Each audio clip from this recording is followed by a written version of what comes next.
Seeing Logan Lucky reminded me of just how little attention comedies get these days, at least while in theaters, and I guess that's to be expected. Most people only go out to see 3 or 4 films a year, and it only makes sense that they'd prefer those experiences to be ones most suited for the big screen. Gigantic spectacles that have everyone talking. But I'd highly recommend catching this one in a cinema if you can, because although not the flashiest movie in the world, there are a sizable amount of wonderful shots and brilliantly entertaining sequences, best seen on as oversized a display as possible.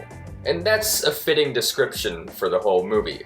Brilliantly entertaining. Logan Lucky is just so much fun to watch. Its witty dialogue and quick pace make it a time that's never a bore, and yet one that remains relaxed. It's very laid back in tone, and this is a good thing for the most part, but at times it feels like nothing's really at stake.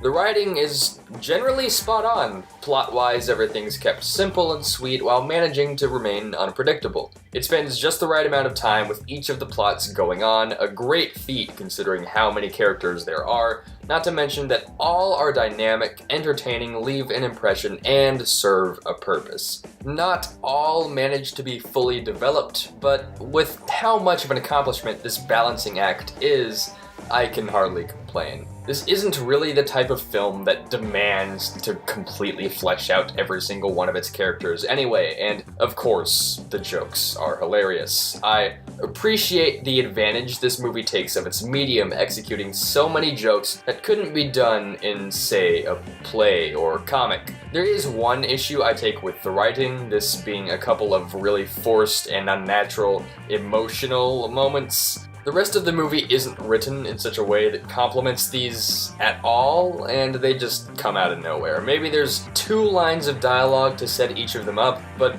it's far from enough, and when the film tries to tug at heartstrings, it only comes out at the bottom. But forget about all that. Let's talk some more about how awesome this movie is. The acting's uniformly entertaining, with excellent display that each performer is in fact playing a character. And from a technical standpoint, I have 0 complaints. The cinematography is, like the film, kept simple but entertaining and effective. The visual effects are flawless. Editing, sound design, all these elements are done well and purposefully. Editing, sound design, all of these elements are done well and purposefully, even if no barriers are being broken. The only exception to this is a bar fight towards the beginning, which comes across as very sloppy and lazily done. Logan Lucky is, as previously stated, a great time that has the fundamentals down to a T and uses its knowledge to the fullest extent in order to create a thoroughly enjoyable affair that I'd recommend to pretty much everyone. Even if there's nothing revolutionary about it, this comedic triumph is worth an enthusiastic 7 out of 10.